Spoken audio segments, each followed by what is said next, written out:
Hi, welcome to Detours Understanding Acquired Brain Injury.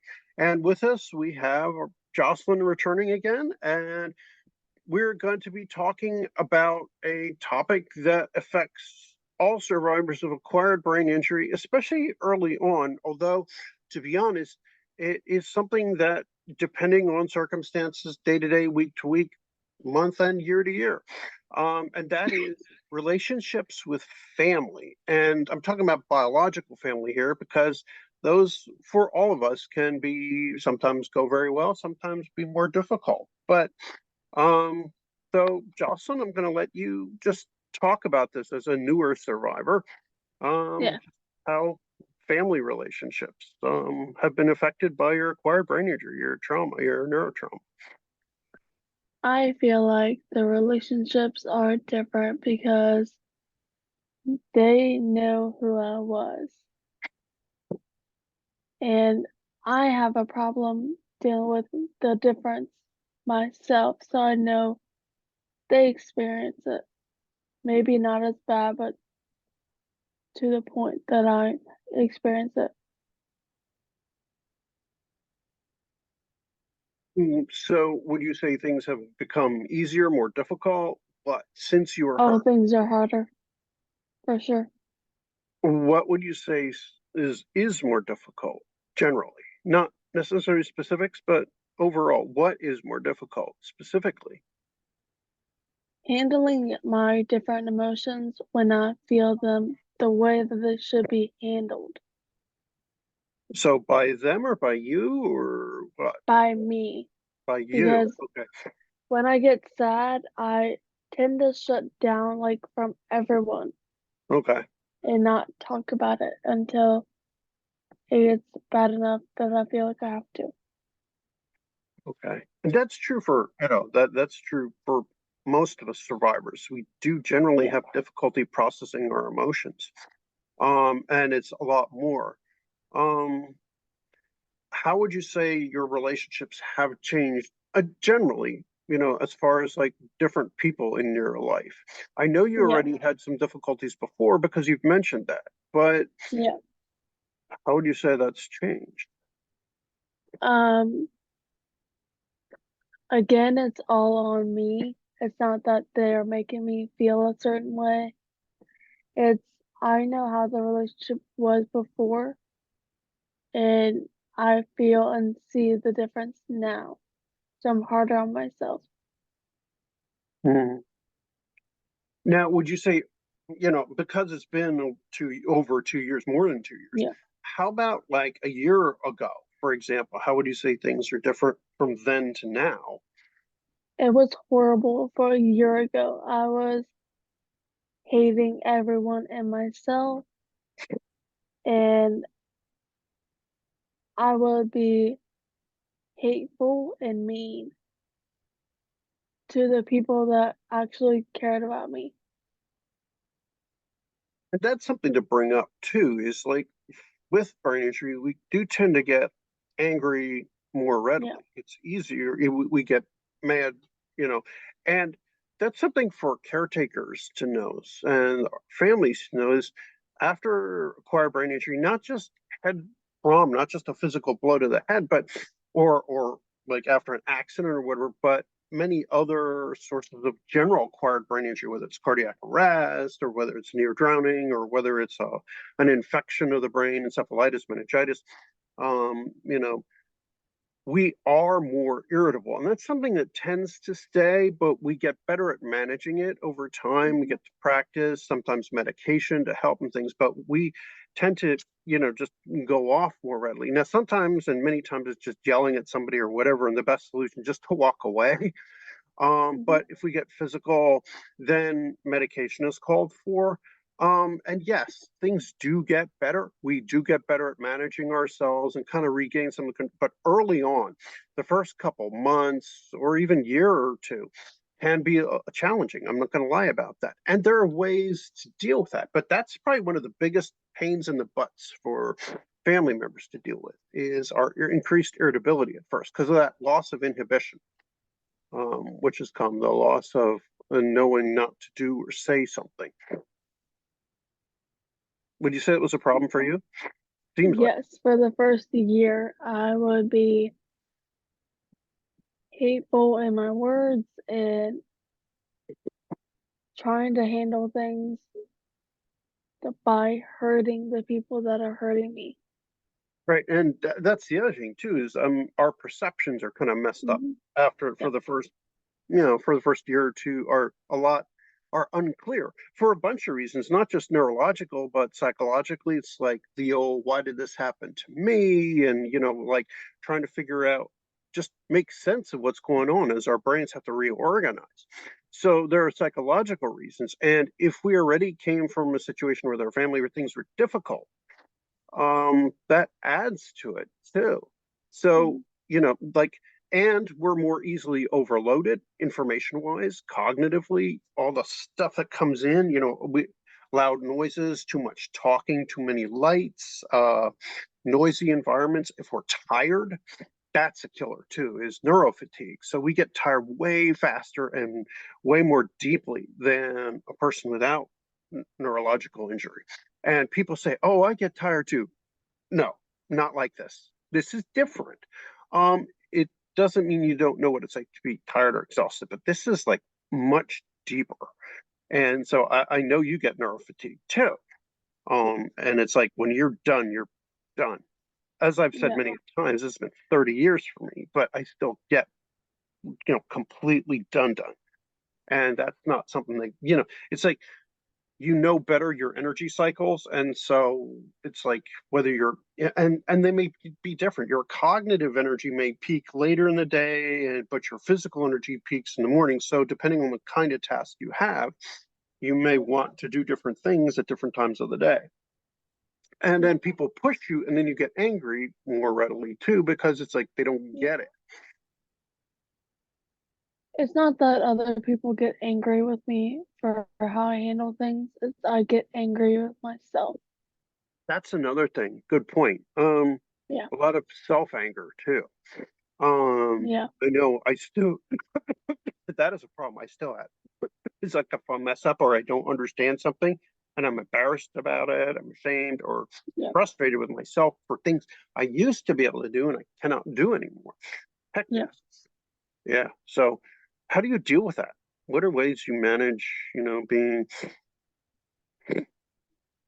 So honestly, the way that help with like the tiredness and the anger, Mhm. I've been going to the gym recently, Okay, good. That's a very and uh, helpful way to do it. and I feel like when I'm actually trying to do something like to better myself, not just physically but mentally, Mhm. I feel better afterwards. This is a good way too by helping people. I mean, Yeah. you're part of something. Um, your job with us helps. You working with our company Yep. helps. Yep. And, that's something positive. Um, it's like, it's difficult to, like establish those kind of things. Yeah. And I think that's what makes a lot of survivors mad too, is because, especially dealing with, again, finding your way and finding purpose, because that's something else we end up having to do a lot of is re is recentering ourselves. Yeah. It's like when you, and this is where again family can be frustrated with people. You either, if especially again if your relations weren't good in the beginning, it's like, your role was defined. You were, either the breadwinner for your family, you brought home the bank, or you took care of kids. And I know you have your daughters. How did they deal with the changes? Um, they are young enough to just know that I'm mom. And that's what matters, right? Yeah. Yeah. You're a caring and you're a warm and caring person, and so they just know Yeah. mom loves them, and they're young enough that they'll always know you this way. This Yeah. is this is the you they will always know, and remember, they won't know anything from before. This is the you Yeah. they know, and so kind of like when I was talking about, loss of friendships and stuff, and it was like because this happened so long ago, the vast majority of people that I know me this way. Even Yeah. Stacy, my wife, she's like, I didn't know you before. And it's like when I talked to Kate, one of our other hosts, she was saying, well, the friends I have now and the people that are my chosen family, and that's another thing. A lot of us survivors, we tend to choose, people who become our family de facto, and our chosen family, it's like they love us who we are now. Yeah. And we tend to, those of us, again, if you're dealing with a situation where, um, perhaps if you had a more difficult relationship with your family before, you tend to pick people in your life that become your brain injury family. And there are Yeah. a lot of us out there who are Yeah. people, and 1 out of 20. There are a ton of people out there Yeah. with brain injury. There are, in the States, and estimates from 60 to 40 million people. That is more Yeah. than heart disease, cancer, Alzheimer's, all these disorders put together. Yeah. There are tons of us. I read a study that said that brain injury happens every 9 seconds. Yeah, that's about right. Yeah. That's about right. Every day, as I would say, every day in every state, and this is just from car accidents, a Yeah. severe brain injury, 5 severe brain injuries Yeah. every day in every state, and that's just car accidents. Think Yeah. about that. So today in your state, there will be 5 people who Yeah. join our big disorganized family who will have severe brain injuries in your state. Yeah. 5 to 6 Yeah. will have severe permanent and will end up with neurological impairment. And that's severe. Uh, Yeah. the numbers are like 20 or 30 for moderate, like what happened to me, and way more of the so-called mild. And many of them, there may be 100, 200, and there are nearly 200 deaths each day Yeah. from, and that's just car accidents. That's not including falls. That's not including domestic violence, heartbreakingly so. That's not including diseases, meningitis, encephalitis. So thousands every day are part of our family of brain injury survivors. Yeah. And so, it's like one of the best ways for people who are dealing with these difficulties is to reach out. But the first year or two, it's hard because, as you Yeah. point out, we still are dealing with figuring stuff out for us. Yeah. But as things go forward, then you need to meet your new family, as it were. And I would Yeah. say, or at least, you know, your, your brain injury family. I'm Yeah. fortunate in that, it's like I still, it's like my older brother, he's been kind and supportive and, he understands some of the, Yeah. it's like, and of course, my dear wife, although she's kind of a member of the brain injury family, it's kind of complicated, but she Yeah. does also. And, we've been talking and it's like, I think she meets criteria, even though she'd be more self-diagnosed. And that's another thing I want to eventually talk about is self-diagnosis. But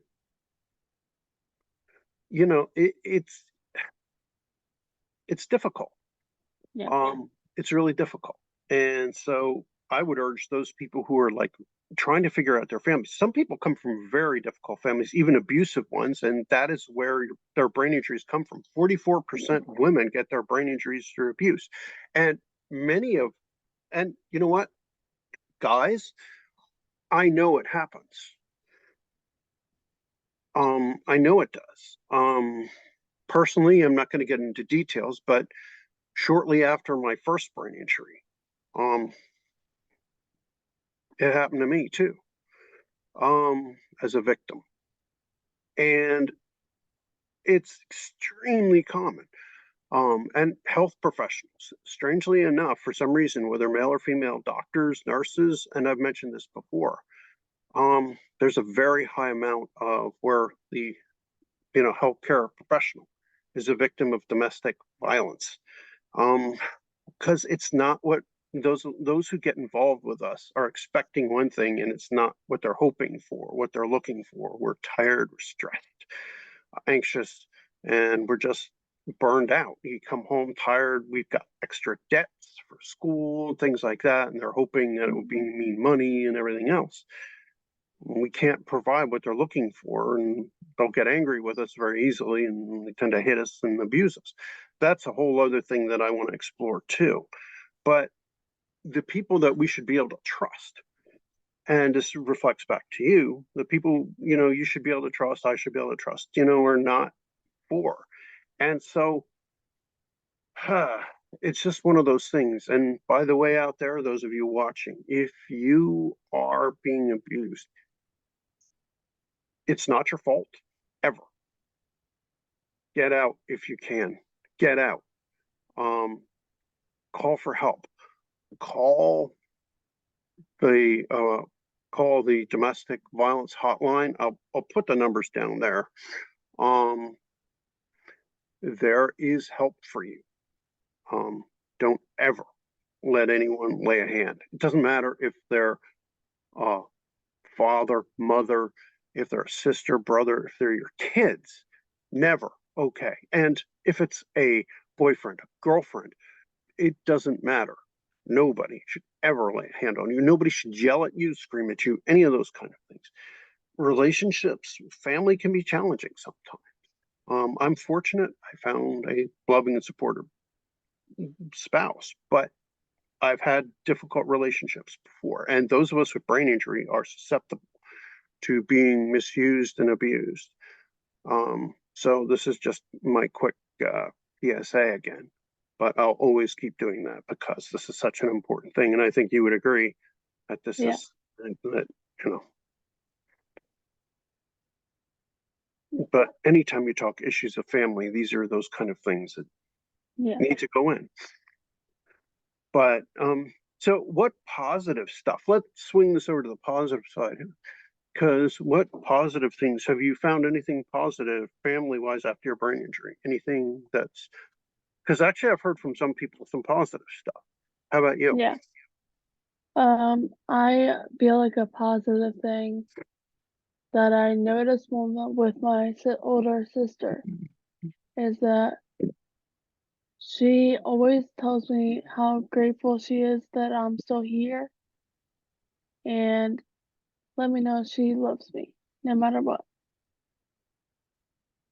That I'm really glad to hear. That is just so important. Yes. And we're glad you're here. Those of us from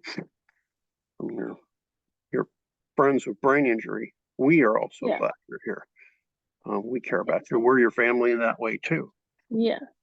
And my youngest brother, he knows that I have challenges or difficulties with being in the gym. And he's always the one person I want to go with. Because he's like, you got it, you can do it. It's being that support system that I used to be to myself, but it's coming from him. And I love that. That's important. You definitely have the right attitude too. And I really like that. It's like, since you've joined us, even though you've struggled here and there, the truth is you definitely have got the right attitude. And I know you fight other challenges too beyond your brain injury. And a lot of us do. And for example, depression. It's really a challenge. But with help, with counseling, therapy, and I encourage everyone with brain injury to do that because we're 8 times more likely to be depressed or 6 times more likely to be anxious and other mental health disorders to display some of the, some of the personality disorders. We could be a bit histrionic or narcissistic, or we can have borderline type traits and depressive and histrionic, or, whatever label you slap on it. We have social problems many times because we don't process like we used to. A lot of cognitive issues. We don't think as fast as we used to, or we have trouble. Executive deficits are a huge problem, which is basically adult onset ADD, ADHD, but the psychs say we can't use that term, so we call it dysexecutive. But it's like planning, thinking ahead, the big picture. Kate talks a lot about that since she's been affected in that way. So have I, you know, and Yeah. you too, obviously. Um, but learning ways to cope, and these are positives in a weird sort of way, but it improves our ability to learn to cope and to fight through. And I mean, there's a reason they call survivors. You're a heck of a survivor too, and you have a lot to be proud of. And many of us have been, more opened up. Many of us were kind of, and I would argue that's a positive. And one of the things I always encourage people to do when they're struggling is a gratitude journal, Yeah. which is every day, you're right, at least one positive thing you could think of that happened, even if it's, I had a cup of coffee today. And I would encourage people also, if you make a negative comment about somebody in your life that you care about, you should write one positive thing about them. And if you're beaten up on yourself, you need to write a positive thing about yourself. I'm Because actually really glad you brought up therapy because you know this, I just had therapy right before this. very important. Yes, I'm glad you do. That's It's key. every week. That is so important. Guess what? Yeah. I do too, because of Yeah. trauma. I have a lot of trauma in my background, and having been an emergency nurse, a trauma first assist, and doing psych nurse. Those things are Yeah. all hard on you and your background, and the traumas you've dealt with and I've dealt with. I would encourage every survivor to do, work with a therapist and a counselor, to Yeah. process, because they kind of all link. You've got your neurotrauma, or however you got it, whether it's traumatic brain injury or whether it's, non-traumatic brain injury, doesn't matter. And then you put that with a lot of the emotional heaviness that we carry, whether it's from abuse and a rough family or bad marriage, or whether it's, problems with your kids. Doesn't matter. We all carry those burdens. And then you add that to brain injury. It requires, and there's no shame in getting it. We need to overcome some of these old fashioned ideas. It's not really the reason to go to therapy is you have to process it's a reason, Right. but it's not my reason for trauma. It's honestly for me to feel like the things I'm dealing with, I'm not crazy for feeling the way I do. No, and that's another term I'm not a fan of, crazy. Me either. Basically, um, mental illness is any other illness. It is a problem with your computer up here. I call it that plenty of times. It's a wet, squishy biocomputer, your Yeah. brain. Yeah. And it's just like if you were to smash your phone against the wall or drop it from 2 stories, if it does work at all, it's going to be imperfect. It is going to have problems running. And so, and if you don't have any money to your name, replacing it is going to be a problem. So you're stuck with the broken computer. And that's our situation with our brains. But with proper firmware and software corrections, and maybe, opening it up, and maybe you can maybe resolder something, which is basically you know, what we Yeah. do these days. You can't go in there and replace the chips yet. Maybe in 500 years or 1,000, we'll be able to replace, parts of your brain physically, but we can't do that yet. So for now, you can change the software a little bit, Mhm. change the firmware, and maybe solder something, but that's about the best you could do. So you need to figure out the ways to do it. And that's what going to a therapist, getting neuropsychological testing, maybe, change the programming a bit and keep on keeping on. Maybe things aren't quite as bad, or give yourself time for synaptogenesis and for, just Yeah. redoing what, Honestly, something I got tattooed on me since the brain injury that's helped me more than I ever thought it would was I got perfectly imperfect on my ribs. yes, that is a great, Yes. that is a And great tattoo. that's how I look at myself is I'm not perfect, but I'm perfect for me the way I am. No one is, Some No, people may it's believe they impossible. are. Some people may believe they are, Yeah, but that is it's a impossible. delusion, a false Yeah, belief. But if you're perfect for what you need to do, if you are yeah, good enough to meet your needs, and we yeah, should always strive. Um, yeah, I think, and you are one of those people who not only do you have the right attitude, because you've come far and you've done yeah, very well in such a short time, you've done very well. yeah. So like I must say that, I'm impressed and you should, Thank you. keep slogging on with that. Me too. Yeah. That's why I keep going to school and doing other things, working Hmm. towards my doctorate again, but because it keeps my brain sharp. It's the only Yeah, way to keep sharp. And I know you're working on going back to work and you're doing like other things to keep your brain going. That's really the best therapy there is. It's doing yeah, real stuff, while practicing in a practice kitchen or practicing whatever is important when you're recovering. After you yeah, get out into the real world, you can't stop or else you'll go down. So you need to do other things to keep yourself moving. And one of those things is go back to school, perhaps, or look for volunteer opportunities or mhm, some kind of work, even if it's low level in your mind, it doesn't matter. As long as you're doing something to keep your brain sharp, re engage socially, get involved in organizations, help groups, stuff like that. yeah, That's how you re-engage. That is how you go for walks. Swimming is good. I really, really endorse swimming. All that kind of stuff. It's like yeah. getting yourself, these are great things to do early on. And I know you've done some of that kind of stuff. And so what are Yeah. you doing right now? I mean, like for Um, the gym, I know. yes. My plan is after this video to actually go to the gym. Okay. Um, and then doing therapy helps me mentally. I journal a lot. That's Like a good one I too. I love it.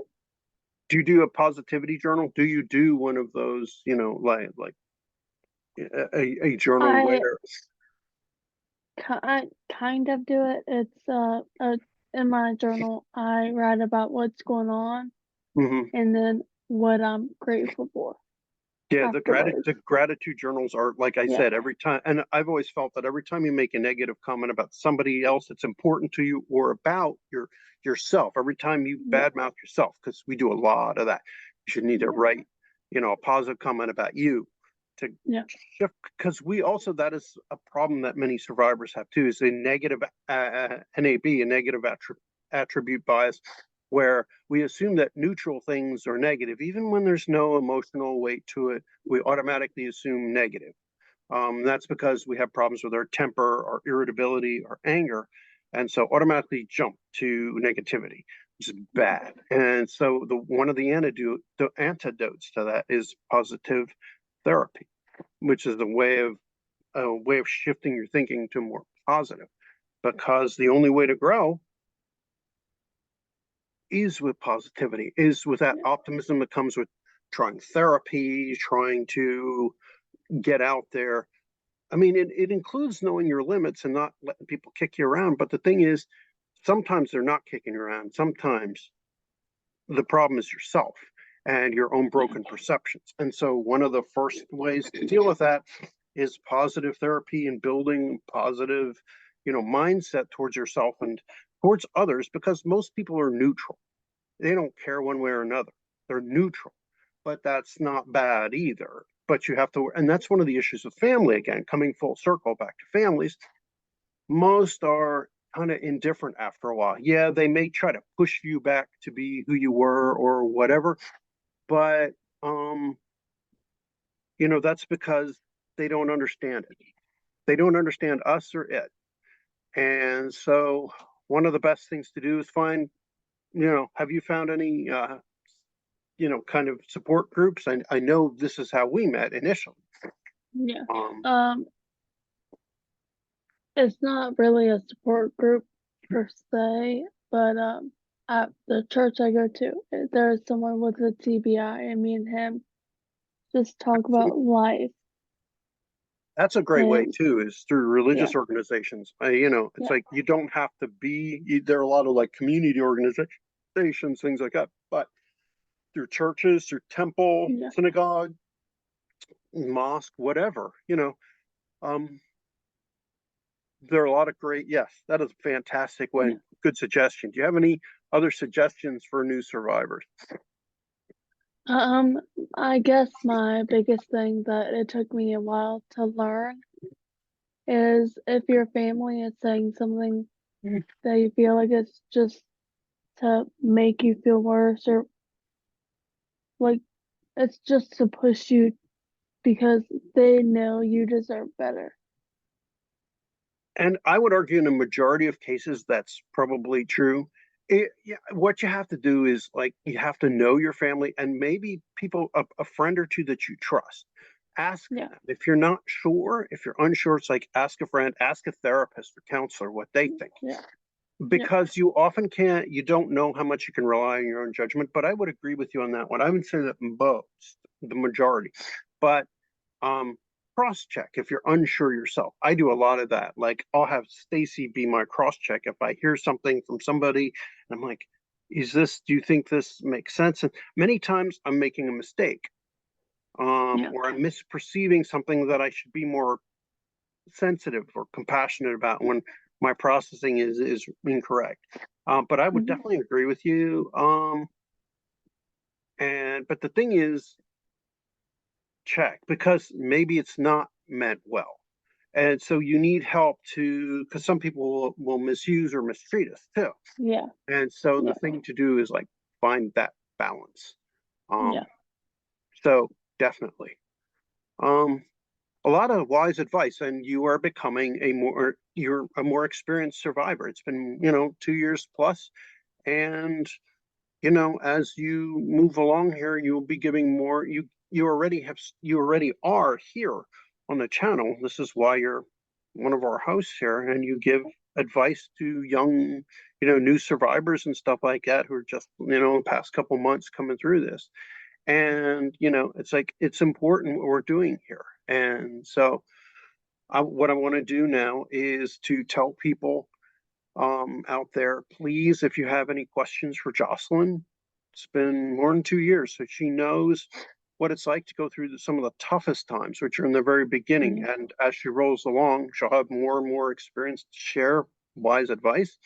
Please, ask, and I'll gladly pass along anything here. Also, our website through Friends of Brain Injury, which is a company that is um, over top of us that is supports us, sponsors and all that. Um, if you have questions there, the email addresses, things like that, please let us know. Uh, as far as detours, of course, like, subscribe, bell icon, of course, and just let us know what you think, want anything like that. Um, and hope you found this helpful and useful. And have a good day. Can I add something really quick? Yes, of course, of course. Any topics that you feel like you want to hear a perspective about, Oh yes, yes. leave it in the comments. Yes, of course. No, that's true. Yes. So any topics or comments? Yes, of course. Um, yeah, and share, please. Share Yeah, this with people you think would benefit and encourage them to subscribe because by subscribing, um, this gets spread to more and more people who can see it. We are growing. We're growing slowly, but we're growing. And that's always a good thing. And but there are a lot of people out there who can use information. So please share uh, what we all have here to share. Have a good day. Bye. bye.